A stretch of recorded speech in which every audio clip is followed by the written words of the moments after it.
अरे कलमुही, मेरी बेटी को पनीर के पकौड़े खाने और तुम उसे चाय और चाय के साथ 2 पराठे देकर आ गई। शर्म नहीं आई तुझे? जा मेरी बेटी के लिए पनीर के पकौड़े बनाकर लेकर आ। मम्मी जी, मेरी गुड़िया की तबीयत बहुत खराब है, मुझे लगता है ना उसे हॉस्पिटल लेकर जाना पड़ेगा। अरे बहू, तेरा दिमाग खराब हो गया है क्या? अब मुझे और मेरी बेटी को 2 वक्त का खाना भी नहीं मिलेगा?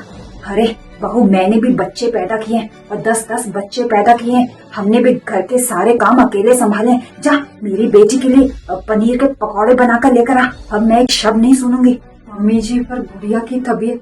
अरे तो क्या हो गया? बच्चे बीमार पड़ते रहते हैं। और कल तो गुड़िया अच्छे से खेल रही थी, उछल कूद कर रही थी, कल तक ठीक थी। आज अचानक क्या हो गया? बच्चे बीमार पड़ते रहते हैं। अब क्या बच्चों की वजह से तुम माँ बेटी को भूखा रखोगी? और बेटी, तुम्हारी ननद भी आई है, क्या कहेगी? और वो पेट से है, क्या कहेगी कि भाभी मेरी सेवा नहीं कर रही? जा थोड़ा बेटा मेरी बेटी के लिए पनीर के पकौड़े बना दे, उसे अच्छा नहीं लगेगा, पेट से है ना। जा मम्मी जी, पहले ना मैं हॉस्पिटल जाकर आती हूँ, उसके बाद मैं दीदी के लिए पनीर पकौड़े बना दूंगी। हाँ मम्मी जी, तब तक आप चाय और पराठे से गुजारा कर लो मम्मी जी। अरे चुप कर जा बहू, अभी मेरी बेटी का मन मचल रहा है और उसे पनीर के पकौड़े खाने। अभी का अभी जा और उसके लिए पनीर के पकौड़े बनाकर लेकर आ। अरे ये बच्ची ना गुड़िया ये नाटक करती रहती है, इसे स्कूल नहीं जाना होगा, ये बहाने कर रही है। और बेटा, मैंने भी ना बच्चों को जन्म दिया है और मैंने भी बच्चों को अकेले संभाला है, पूरे परिवार की जिम्मेदारी अकेले संभाली है। अब तुम भी वैसे करो जैसे मैंने किया। अब जा और मेरी बेटी के लिए पनीर के पकौड़े बनाकर लेकर आ। मेरी बेटी राह देख रही होगी पनीर पकौड़ों की। मैं जब प्रेग्नेंट थी तो सासू माँ मुझसे घर के सारे काम करवाती थी और 4 बातें भी सुनाती थी। जब कभी बीमार पड़ जाती थी फिर भी ताने मारने से पीछे नहीं हटती थी। और जब मैं बैठ जाती आराम करने के लिए तो कहती, बैठ बैठ कर फैल जाओगी, मोटी हो जाओगी। और पता नहीं कितने ताने सुनाकर मुझसे घर के काम करवाती। और आज जब खुद की बेटी प्रेग्नेंट पेट से, तो खुद की बेटी को पलंग से नीचे उतरने नहीं देती, अपने हाथों से उसे खाना खिलाती, उसकी सेवा करती। अपनी बेटी का दर्द और मेरी बेटी का। आज मेरी बेटी इतने दर्द में है, फिर भी मम्मी जी को कुछ दिखाई नहीं दे रहा। इतने साल मैं चुप रही, अब मैं चुप नहीं रहूंगी। अपनी बेटी के लिए जरूर कहूंगी, चाहे फिर सासू माँ मुझसे नाराज क्यों ना हो जाए, लेकिन अब मैं चुप नहीं रहूंगी। ओरी बहू, कहाँ खो गई? अरे जाना। नहीं माँ जी, मैं नहीं जाऊंगी, मैं अपनी बेटी को लेकर हॉस्पिटल जा रही हूँ। तेरी इतनी हिम्मत, तू अपनी सास से जुबान लड़ाती है। अभी का अभी रसोई में जा और मेरी बेटी के लिए पनीर के पकौड़े बना। जा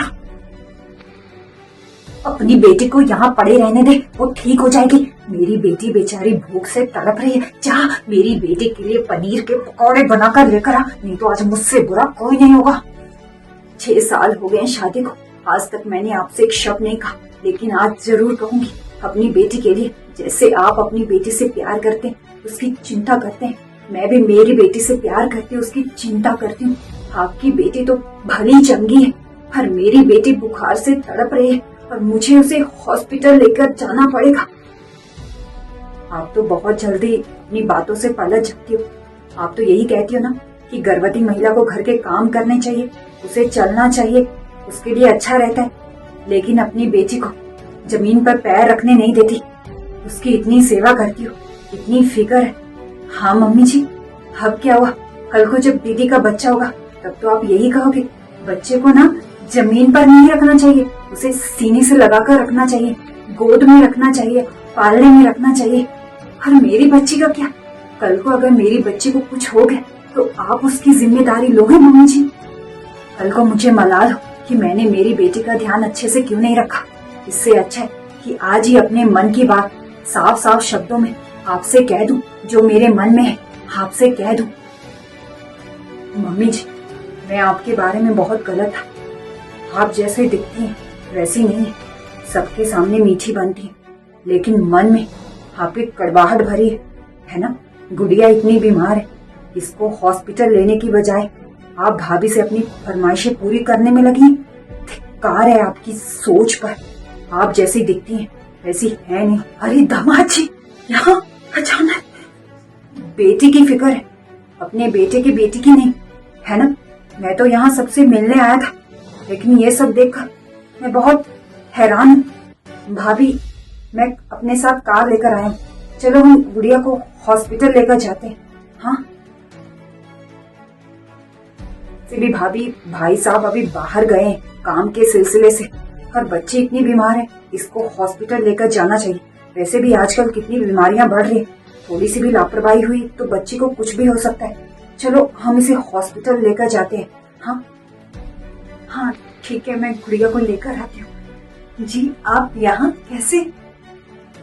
रुचि अच्छा हो तुम आ गई। एक काम कर, अपनी पैकिंग कर लो, मैं तब तक गुड़िया को हॉस्पिटल दाखिल करवा के आता हूँ। तब तक तुम अपनी पैकिंग कर लो, हम घर वापस जा रहे हैं, ठीक है? दामाद जी मुझे माफ कर दीजिएगा, इसमें मेरी बेटी रुचि की कोई गलती नहीं है, सारी गलती मेरी है, उसकी कोई गलती नहीं है। आप नाराज होकर उसे यहाँ से लेकर मत जाइए, मैं उसका ध्यान रखूंगी, आप मेरी बेटी को लेकर मत जाइए। अरे मम्मी जी आप ऐसा मत सोचिए, मैं आपसे नाराज नहीं हूँ, मैं तो आपके घर की सिचुएशन को समझ रहा हूँ। वो क्या है ना, आपके यहाँ 8 लोग हैं और भाभी को अकेले काम करना पड़ता है, हमारे यहाँ 4 लोग हैं और साथ में नौकर चाकर भी हैं, वो रुचि की अच्छे से देखभाल करेंगे। और हाँ मैं डिलीवरी के बाद रुचि को यहाँ भेज दूंगा। हाँ और हाँ आप उससे मिलने आ सकती हो। हाँ हमें कोई परेशानी नहीं, पर अब वो यहाँ नहीं रहेगी। हाँ ये मैंने क्या कर दिया, अपने दामाद जी की नजरों में गिर गई हमेशा हमेशा के लिए। ये मैंने क्या कर दिया, अगर मैंने धैर्य रखा होता तो ये नहीं होता, और मेरी बेटी मेरे पास होती, क्यों वापस अपने ससुराल नहीं जाती। ये मैंने क्या कर दिया।